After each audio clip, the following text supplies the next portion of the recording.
Gracious. Kobe Bryant, first time he speaks since announcing in the Players Tribune he'll quit, retire at the end of the season. I mean, I've known for a while, right? And I've always said, if anything changes, then, I'll change my mind. But, the problem became for me, it's, what does that really mean? I mean, a decision like this, you can't make that decision based on, outside circumstances. I mean, it has to be an internal decision. And finally, I just had to just accept the fact that I don't want to do this anymore. And I'm okay with that. And, once I accepted that, then it became time to just let everybody know. I mean, why not? I mean, it's just, it takes a load off my shoulders and everybody else's. And I think it was just the right thing to do. Were you emotionally drained tonight? No, not really. I mean, I was, it's the first time playing it back-to-back, so I was a little drained for other reasons. You know what I mean? But no, I mean, it's I honestly feel good about it. I really do. I mean, I really feel at peace with it, and excited for what's to come. Honestly. Kobe, with all you've accomplished, what's the hardest part about retiring? Honestly, I don't know. I mean, it's tough to say now. I think that question becomes a lot easier to answer when training camp comes around next year. And, I'm not there. I think that becomes a question that's a little bit easier to answer.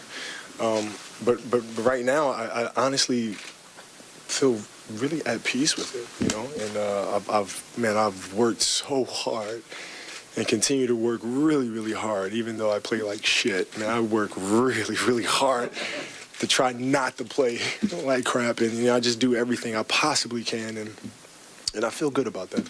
Well, you had said that you didn't want this farewell tour. Now that you've announced this, are you willing to accept it, especially starting back? No, it's extremely uncomfortable for me. I mean, for me, it's the amount of respect that I have for the fans on the road. I honestly, if anything, should be thanking them, and I think just to show a mutual appreciation and respect for each other to me is enough. But I really can't thank the fans enough, man. I mean, it's been such a motivator for me and such a catalyst for everything that I've accomplished. So I have so much respect and love for them. What do you think of Philadelphia? That's where you start at. You got to start in Philadelphia too. What's that going to be like? It's going to be beautiful. It's going to be beautiful. I mean, so much of my game was developed in Philadelphia. And, Lower Marion High School with Coach Downer and playing in the Sunny Hill League and, so many of the great coaches playing at Tustin Playground and Ardmore Playground and all these things. And just so many great memories there. And it's going to be a very, very special moment. Did you talk about this season thinking that this could be it and that you wanted to see kind of talk yourself out of it? Or? Right, that's a good way to put it. Because I really knew. I mean, I think you guys could tell. I mean, it was kind of like, this is it. But if something happened, and I don't think you make a decision that way. You really have to look inside. I mean, if it's something that, if I had a burning desire to continue to play, I would. I wouldn't be second guessing it. I wouldn't be on the fence. I feel very solid in my decision. What let you know that this is it? Excuse me? What told you that this is it? Well, I don't want to get too zen-like on you guys, but honestly, in sitting in meditation for me, my mind starts drifting. It always drifted towards basketball, always. Yeah, it doesn't do that now. It does that sometimes. It doesn't do that all the time. And to me, that was really the first indicator that, this game is not something that I can obsess over for much longer. Kobe, did you consider retiring now as opposed to going through the whole rest of the season? No, because there's so much beauty in the pain of this thing. And it sounds really weird to say that, but it's I appreciate the really, really tough times as much as I appreciate the great times. And it's important to go through that progression because I think that's where you really learn about the self. And so there's nothing I love more than be able to play this entire season, to go through all of these tough times, to be able to suit up and play on the road and play in these buildings for the last time. I'm looking forward to that. What is your family, in particular your wife and your two daughters, what did they say to you when Daddy told them this was it? Oh man, it was like they're torn, right? Because they it's like they understand the concept of this is something that I've been doing since I was 3, and it's like this is my entire life. It's been centered around the game of basketball, so. It's like, Dad's losing that passion now, right? He's not being able to do that thing that he's done forever. But at the same time, we get him around a lot more, right? And so, they're excited about that as well. The poem that you wrote was very heartfelt. What was the process of writing that? Honestly, it was quick. Once I went through the process of figuring out what I wanted to say and who was I saying it to. And it became extremely easy for me. And once I decided I wanted to speak to the game itself, which sounds really weird, but I've never actually spoken to the game. It's always been to the fans or been to teammates or, things of that nature, but never actually told the game how I felt. And once I decided to write it from that perspective, then the words just came in a matter of minutes. You talked about it's time to say goodbye. You wrote that. Any sadness in that for you? No, beauty. There's beauty in that. I mean, it's going through the cycle. I mean, it's the cycle. It's the natural progression of growth and maturation. I mean, there's no sadness in that. I mean, I've had so many great times, right? I think I see the beauty in not being able to blow past defenders anymore. You know what I mean? I see the beauty in getting up in the morning and being in pain, and because I know all the hard work that it took to get to this point. So I'm not sad about it. I'm very appreciative of what I've had. You talked about how you wanted to get through this year, and you're trying not to play where you are. You have been someone we have seen, many of us from the beginning, just spit in the face of what you're supposed to do and what you do. You've done more than most people are supposed to do. You were I don't want to say overachieving because that makes it sound like you didn't have the talent, but you did so many things that no one else had done before. When you finally realized, because in your documentary you talked about walking slowly to the bathroom, Yeah. when you realized that you weren't able to control the situation anymore, Yeah. what was that like? Because that's the certain acceptance of the fact that... No, it's great. It's great. Because I continue to push. I continue to try. You know what I mean? That never stops. You know what I mean? So it's like, guys, I mean, I weight train in the morning. I stretch 3 times a day. I go home tonight, I'll stretch again. I'll ice bath again. I'll get up in the morning, I'll weight train again before the plane, right? So, I don't quit. I keep pushing and pushing and pushing and see if I can figure this damn thing out. You know what I mean? And that's just, that's who I am. I would never just capitulate to it, right? I accept it, I understand it, and I'll try to figure out how to get around it, and I'll try my best, and I'll keep on going, man. Sí, un poquito, sí. Sí. Ahora me siento muy relajado, ¿no? Puedo jugar el campeonato con mucho más divertimento en mi corazón. Describe por favor el momento donde tomas esta decisión de la meditación y cuando te llegó que ya es momento de anunciarlo. Me sentaron así. Sí. ¿Por qué ahora, Tony? ¿Por qué anunciarlo? Porque yo sé en mi corazón. Yo sé que es la decisión que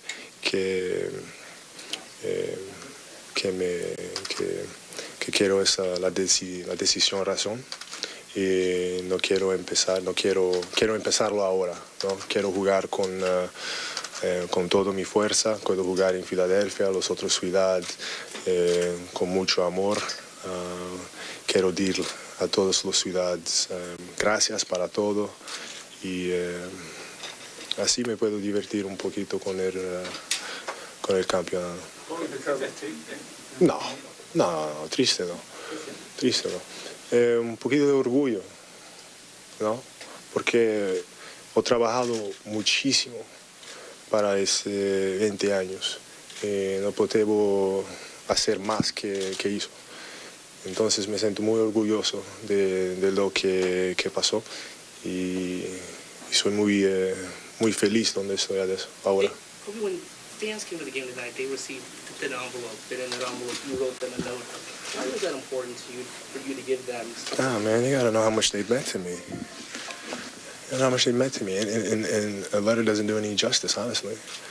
I mean, I grew up here. I mean, I don't think, it's important for them to understand how serious I take that and why I would never, despite many offers, go someplace else. It just would not happen. I mean, this is my home.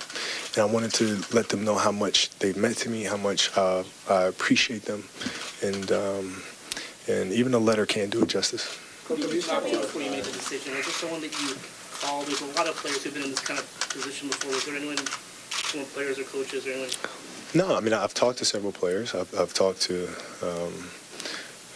I've been fortunate enough to know, to actually be able to pick up the phone and call, a lot of my muses, and speak to them, and kind of get their perspective on what they went through. But ultimately, it's a decision that, I had to make. Where do I feel? Do I want to play again or don't I? And it's a very simple question, but it's a hard question to really look in the mirror and ask yourself. And the reality is, no, I don't. So why belabor it? Is it exciting or scary or maybe a bit of both to imagine life after basketball for Kobe Bryant? Both, but it's fantastic. It's great. When you think of your life 1 year from now, so exactly 1 year from today, where do you see yourself? I don't know. I mean, there's obviously things that I'm extremely passionate about, and I'll go after with everything that I have and carry a lot of the lessons that I've learned through the game and into my various endeavors, and be as passionate about those things as I was about the game. Kobe, you've always said that you don't want a farewell tour, but you know it's coming. You know the gifts and the praise and all these things are going to come to you wherever you go from now on. Is it possible that the cool and calm and pro and Kobe Bryant can be breaking down to tears? It's not going to happen on the court. It ain't going to happen there, man. But I mean, if I said, I wasn't getting a little emotional about it, I'd be lying. It's a little different when you know internally this is it, and then when you actually voice it, and now it's out there. It's a certain level of, finality to it that adds a little more, But the coolest thing is the messages that I receive from other players, right? And they say, thank you for the inspiration, thank you for the lessons, for the mentality. I mean, those things are the things that honestly mean the most to me, and it's that respect from the peers. That you just really, there's nothing in the world that can top that. So when you hear from those players and when you look around the league from players, what do you think the impact was on the NBA? There was when we played Detroit, and I was kind of zoned out, but you have the captains meeting, and you allowed 2 captains. And so, I go up there, and there's Andre Drummond, and you have the other captain, and there was another player up there, and I couldn't see because he was kind of behind Andre Drummond. And the official goes, you can't have 3, you only allowed to have 2. And he goes, oh, no, I just wanted to shake his hand. I couldn't see him. He was behind Andre Drummond. I just saw his hand come from around Andre, and I shook it. But, it's in Portland, Dame Lillard, McCollum, those guys, the James Hardens, the Kyrie Irvings, the Durants, all these players that, I speak to, and they call me frequently with questions and things of that nature. That means more to me than anything else. And I think the impact, the mentality, the aggression, the work ethic. Well, you've seen the last couple of years, you've talked a lot about the things that you've done with to prepare yourself for this point. How much is your comfort with that process influenced your comfort with where you are now? It probably helps me to be a lot more comfortable and a lot more at peace with my decision. Because I'm not held slave to my passion. And to be honest with you, it really took a long time for me to find what it is I wanted to do. And 15 years to be exact. And I think that's a struggle for a lot of us athletes, is to figure out what comes next. And I was very fortunate enough to try to start asking those questions at a very early age, 21 years old. And it took me 15 years to try to figure it out. But it's tough because you get caught in the cycle of, okay, what's the biggest market I can get into? How can I monetize this and monetize that? And those are absolutely the wrong questions yet to ask. Who taught you to even ask that question? Where did you pick up, where do you learn to do that? I had a lot of curiosity, and I was in Milan, and I wanted to meet with Giorgio Armani and talk to him a little bit about how he built his business. And he said he started building his business at the age of 40, and I was 21. And so I said to myself, well, I'll probably play to 35, 36, whatever the case may be. He built a whole business at 40. What am I going to do with the rest of my life? What comes next? And then from that point on, I started figuring things out, trying different things, dabbling in this, dabbling into that, and try to figure out what exactly that passion is. And it wasn't as easy as basketball. It was like I was born to play basketball, and I had to really work to try to figure out what comes next. And that's really, really hard, man. Really, really hard. But that's what we have to do as athletes. That's what we have to figure out. And do you know what comes next? Absolutely. Absolutely. I'm a storyteller. I love storytelling. I love framing stories that inspire. I love educating in a very creative way. I love putting pieces of the puzzle together. And I didn't know that that was there until it came time to actually make the Muse film. And I was like, oh, this is actually pretty fun. And that burning desire is there. Would you like the last scene of your story to be the gold in Brazil in 2016? Is that still a goal of yours to be on that team? No. I mean, I'd be honored if that was there. It'd be fantastic to be around that group, and spend kind of the last journey with them. That being said, it's not something that I'm obsessing over. Kobe, you're a storyteller. In your 20 years, what's the best part of your story, having won 5 championships? The ones that we've lost, and the struggles to get there, right? Because that completes the journey, right? If you just have championships, there's no antagonist. There's no up and down. Right, it's the ugly moments that create the beauty at the end of the film, and so those are the moments that I truly appreciate. Kobe, you won your ring with Taylor. Did you talk to him, and what did he say when he was saying that way? He said break the season up into sections. Phil speaks. He understands. He and I get each other, and he said, just break the season up into sections. Just take it one chunk at a time, and just. And try to get through it. You only have a couple more months left. I'm sorry if you already been asked this question, but in these months with so many young teammates, what sort of lessons do you like to impart to them? Well, I mean, it starts with the aggressiveness and that killer mentality of trying to figure things out by any means necessary, and then breaking things down into the most minute details, which is very hard to get conceptually. But I continue to try to work with them to help them figure it out. And, it's not going to be the last season of doing that. I mean, I'll always be around for them and for other players around the league to help them out. Now that you've made this decision, does your plan for the rest of the year change in any way, your approach as far as minutes and teaching, balancing with the kids, your time? No, I mean, I've always, said from, when I came into camp that, if I can play, I will. You know what I mean? And that's the right thing to do, man. If I can play, I absolutely will. If I can play 30 minutes, I'll play 30 minutes. If I can only play 15, I'll play 15. And just do the best I can, to try to win the ball game and help the young guys out. Everybody seems to have their favorite Kobe Bryant moment. Do you have a favorite Kobe Bryant moment in your career? Nothing beats getting drafted. Nothing tops that. I mean, that was just, you dream about that moment. It's just, that's the beginning of it all. Kobe, how great, if you look back on these 19 seasons, 20 seasons, how great a life has this been, the community has served, and how would you like to be remembered as a leader?